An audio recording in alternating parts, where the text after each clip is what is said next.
প্রিয় দর্শক, প্রয়াগরাজ কুম্ভ মেলায় খনন কার্য করার সময় এমন কিছু পাওয়া গেল যা দেখে নাসার বিজ্ঞানীরাও অবাক হয়ে গেছিলেন। এই ঘটনাটি সেই সমস্ত লোকের মুখে চুনকালি যারা সনাতন ধর্ম নিয়ে মজা করে।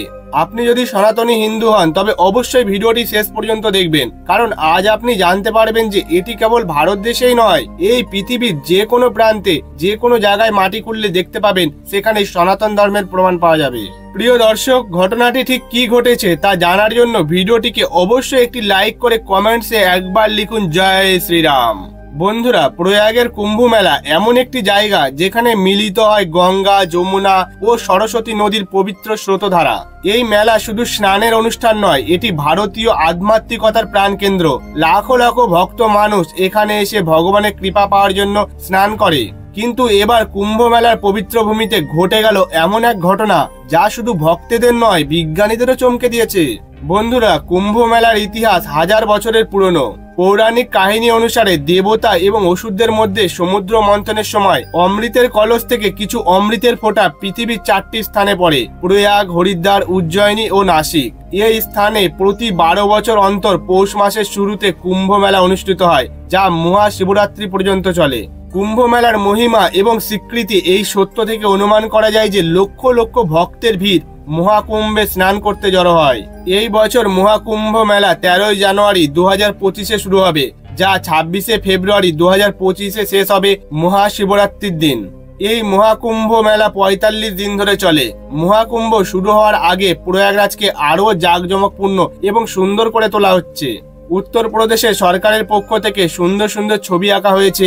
সমস্ত বাগানে বিভিন্ন রকম গাছ এবং আলো লাগিয়ে সৌন্দর্য বৃদ্ধি করা হচ্ছে।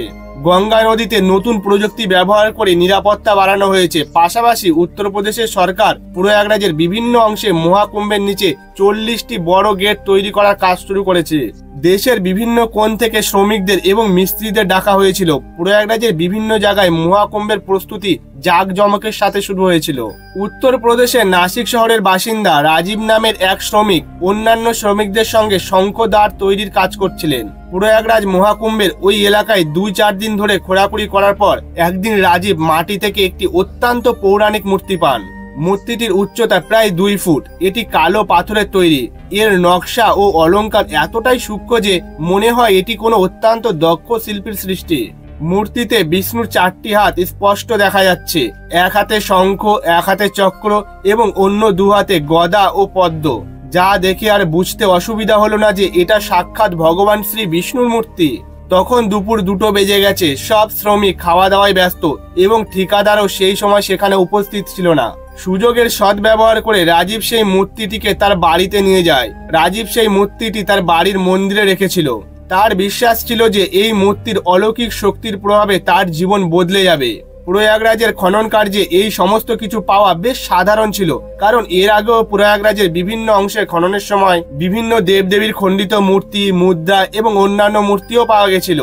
কিন্তু এত মূল্যবান ঐতিহ্য পাওয়া গেলে তার সঙ্গে সঙ্গে সরকারের কাছে জমা দিতে হয়। কিন্তু রাজীব সেই প্রাচীন মূর্তিটিকে নিঃশব্দে নিজের বাড়িতে নিয়ে গেছিল। সেই রাত থেকে রাজীব রোজ দুঃস্বপ্ন দেখতে শুরু করে। কখনো স্বপ্নে কালো সাপ দেখে, কখনো স্বপ্নে দেখে সে এক নির্জন জঙ্গলে পড়ে আছে যেখানে কোনো মানুষ নেই। 1 সপ্তাহ ধরে ভয়ানক স্বপ্ন দেখে রাজীবের মন খারাপ হয়ে যায়। শেষ পর্যন্ত তিনি এটা বুঝতে পারলেন যে এই মূর্তিটি তার বাড়িতে আনার কারণেই এসব হচ্ছে।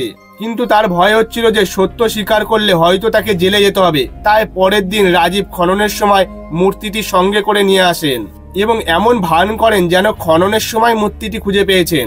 যখন সেই মূর্তিটিকে সবার সামনে আনা হলো তখন মূর্তিটিকে দেখে পৌরাণিক বলে মনে হচ্ছিল, যেখানে ভগবান বিষ্ণু শেষনাগের শয্যায় শুয়েছিলেন। তারপরে মূর্তিটিকে পরীক্ষা করার জন্য বিজ্ঞানীদের একটি দলকে ডাকা হয়েছিল। যখন সেই মূর্তির তদন্ত প্রতিবেদন প্রকাশিত হয়েছিল তখন সত্যিটা জেনে সবাই শিউরে উঠেছিল। সেই মূর্তিটি প্রায় 5000 বছরের পুরনো। এটি এমন একটি পাথর দিয়ে তৈরি করা হয়েছিল যা আজকের সময়ে খুঁজে পাওয়া অসম্ভব। বলা হচ্ছিল যে সেই মূর্তির দাম প্রায় 100 কোটি টাকার কাছাকাছি, যা পরে সরকার সিদ্ধান্ত নেয় যে মূর্তিটি মহাকুম্ভের সময় জাদুঘরে রাখা হবে, যাতে কুম্ভ মেলায় আসা সমস্ত ভক্তরা খনন কার্য থেকে পাওয়া এই সমস্ত জিনিসগুলো দেখতে পাবেন এবং তাদের ধর্ম নিয়ে গর্ববোধ করবেন। রাজীবের দুঃখ হচ্ছিল যে কোটি টাকার মূর্তি তার হাত থেকে বেরিয়ে গেছে। সেই মূর্তি তার ভবিষ্যৎকে উন্নত করতে পারত, কিন্তু তিনি জানতেন যে কোনো সাধারণ মানুষ এই মূর্তি নিজের বাড়িতে রাখতে পারে না। এর ইতিহাস অনেক পুরনো, তাই প্রয়াগরাজের মিউজিয়ামেই তার জন্য সঠিক জায়গা। প্রিয় দর্শক, প্রয়াগের কুম্ভ মেলা একটি পবিত্র তীর্থযাত্রার স্থান এবং বিষ্ণুমূর্তির আবিষ্কার সেই পবিত্রতাকে আরও গভীর করেছে। বিজ্ঞান ও আধ্যাত্মিকতার এই সংঘর্ষ আমাদের শেখায় জীবন শুধু বিজ্ঞান নয়, এটি বিশ্বাস এবং ধর্মের একটি কেন্দ্র। যেখানে বিজ্ঞান শেষ হয় সেখান থেকেই ধর্ম শুরু হয়, ধর্মকেই জড়িয়ে আছে বিজ্ঞান। পৃথিবীর সমস্ত মানুষকে সত্য সনাতন ধর্মে ফিরে আসার জন্য আহ্বান জানাচ্ছি, কারণ সনাতন ধর্মই পৃথিবীর সব থেকে প্রাচীন ধর্ম। প্রিয় দর্শক, আপনারা কারা কারা মহাকুম্ভে যাচ্ছেন কি যাবেন না, দয়া করে নিচের কমেন্ট বক্সে আমাদের জানান। আর ভিডিওটি যদি আপনাদের ভালো লেগে থাকে তাহলে অবশ্যই লাইক করে আমাদের চ্যানেলটিকে আজই সাবস্ক্রাইব করে নিন, এরকম নিত্য নতুন অলৌকিক ঘটনা সবার আগে আপনার কাছে পৌঁছানোর জন্য। আর কমেন্টসে একবার ভালোবেসে লিখুন জয় শ্রীরাম, জয় সত্য সনাতন।